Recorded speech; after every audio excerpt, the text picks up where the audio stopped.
นี่ก็นกต่อเฮายังแห่อยู่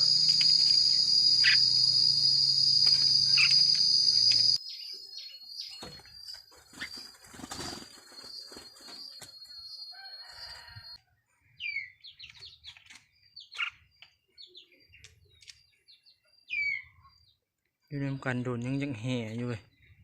บายเอฟซีมาทุกคนเนาะวันนี้ก็ต่อนกมาเลยทุกคนต่ออยู่หลังสวนทั้งนั้นนกต่อเขาก็มาเกาะนี่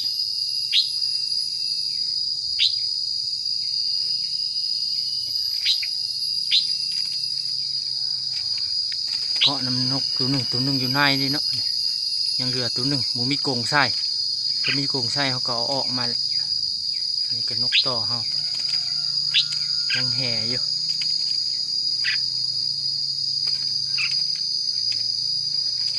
ถือว่าผลงานเพิ่นได้เก้าแต้มเลยเนาะเก้าแต้มแล้วขายไปแล้ว5 แต้มยังเหลือ4แต้มไปเหลือแต่ลูกใบเนาะ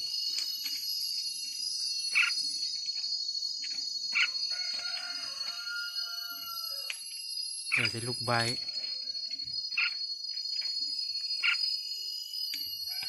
นี่เพื่อสนใจบอลลูกใบตัวในเนาะทุกคนในตัวมันเริ่มลูกใบเด้อยังตัวหนึ่ง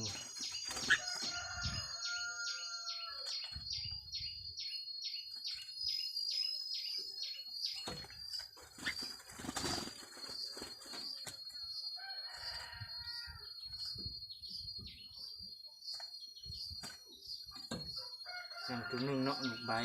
ผมมีกรงไส้ทุกคนเลยปะแต่กรงใหญ่จะมีกรงไส้สิแงกไหลออกมาเนาะให้มันหันห้องนะเห็นห้องอยู่ในห้องดีขนาดตัวนี้มันอยู่ตัวเดียวมันดิ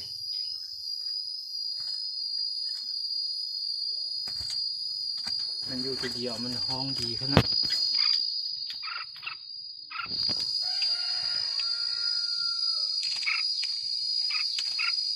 นี่เขาก็โต่งดีขนาดโต่งขนาดเลยของโต่งมันถึงนกมันบุมีนีได้ทุกคนตกมาใส่โต่งนี่ของโต่งนี่คลายของโต่งนี่โอ้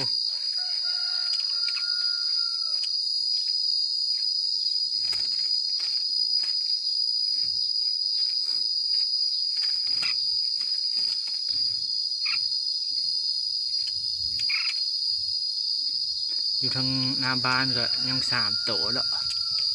พระไว้ปีกงใช่เด้โตอยู่ฮะมีกงใช่3 โต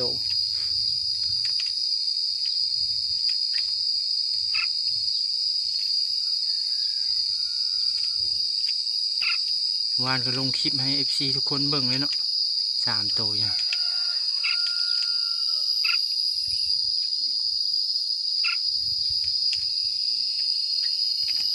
จับอยู่ฮะยังมาหาตัวนี้เด้คิดว่านกมาเมื่อเช้านี่ห้องแท้ห้องว่าแท้ตัวนี้ห้องเขาลงไปเกาะอยู่ฮะน้ำมืดแล้วน้ำนกจนบ่ได้เอาน้ำมาเปลี่ยนให้มันเนาะเบิ่งน้ำมันก็มืดแล้ววะ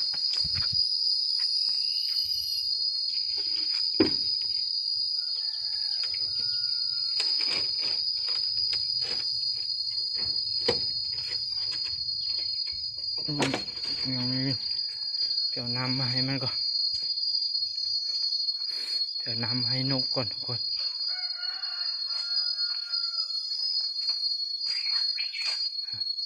ออกมาแล้วห้องวิเวเลยเลย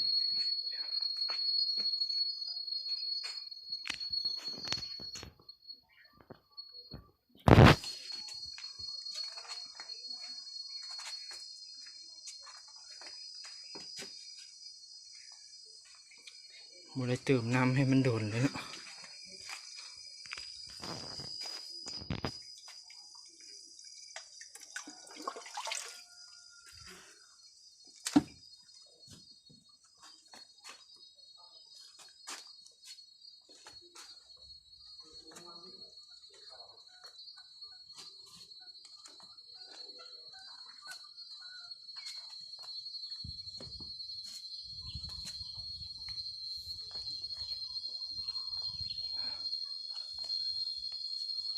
มีสองคอกเนาะคอกนกกับคอกหนึ่งตัวนั้น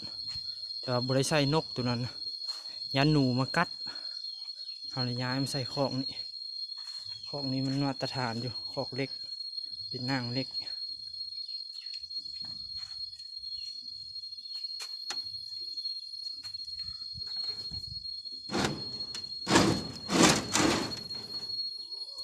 โอ้ลูกยุงหลายแท้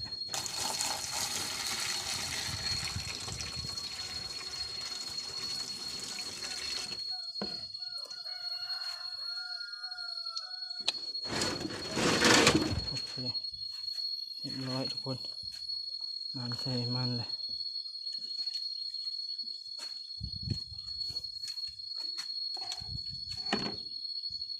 ฝนสิตกเอาเลยกูมาเนาะโดยเส้นเขายังต่ออยู่เราเกาะไว้นี่ซะ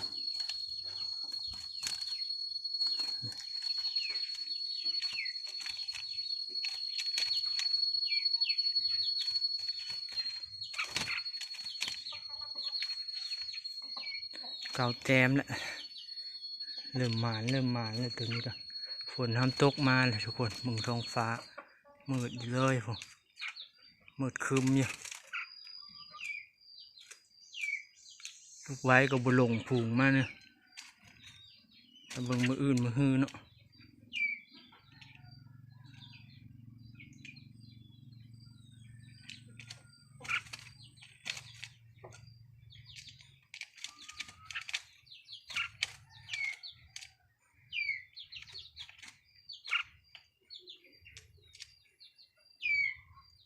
อยู่ในกันโดนยังแห่อยู่เลยไรตีเป็นปีพวกนี้เนาะทุกคนมันจึงเอาคุณคนนี้นี่หาก็ได้3-4 เดือนนะ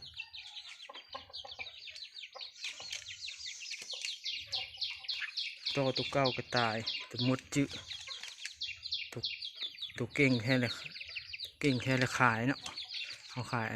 ให้คนเวียดตัวเก่งทำอิฐเฮาแล้วตัวทีมงานเฮาให้ต่อได้3-4 แต้มต่อได้5 แต้มออกไปปะไว้ในห้านกลางคืนเลยมดมาจื้อว่าตายซะเอาตัวนี้แทนเนาะเห็นนกต่อแทน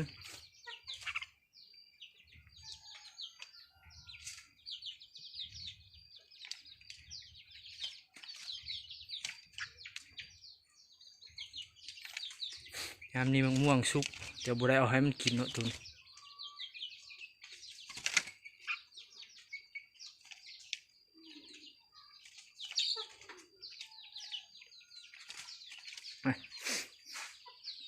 ฝนที่ลงมาเลยทุกคนเลยก็โบยเป็นเมียนเนาะเบิ่งนกอยู่หน้าฮานเลยยัง3 ตัว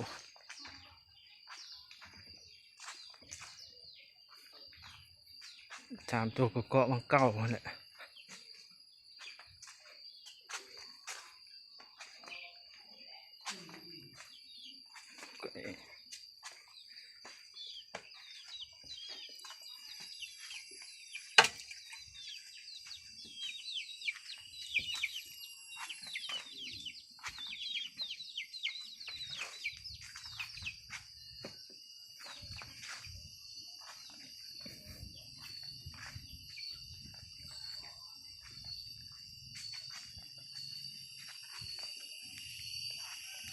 ก่อนฝนที่ตกทุกคนเลย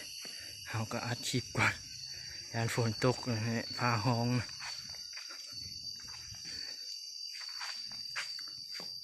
นี่เกาะไว้ให้มันลืงเนาะบอลไผ่บอลมันนี่ก็ตูนหนึ่ง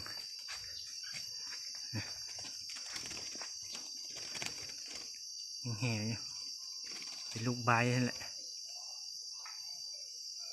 อ๋อบางตุ่มบงน้ำกุกไม้ตุ่มบงเรียนตูเลยโอ้ตุ่มบงเต็มเลยทุกคนหลายขนาดก่อนบงอีกตัวหนึ่ง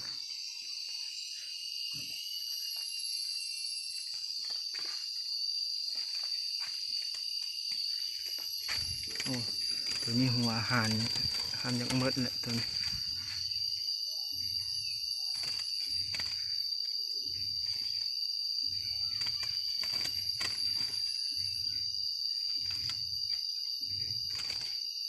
หัวอาหารทำจากมดเลย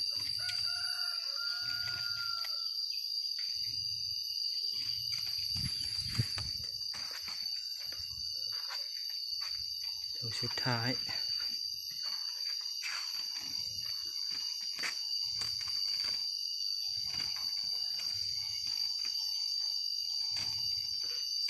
โอเคเนาะทุกคนพาเบิ่งนกเขาเลี้ยงแหละมื้อนี้นะต่อไปต่อนกบูมาต่อมื้อนี้ขอฝาก FC ทุกคนเข้ามาเบิ่งก็กดไลค์กดแชร์เนี่ยเนาะ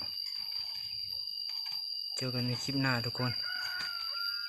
ฉันบุฝนเขาก็สิต่อแต่เช้าเลยนกอันนี้มันฝนนะบนท้องฟ้ามืดครึมเนี่ยฝนที่ตกอีกเลยโอเคเนาะเจอกันคลิปหน้าทุกคน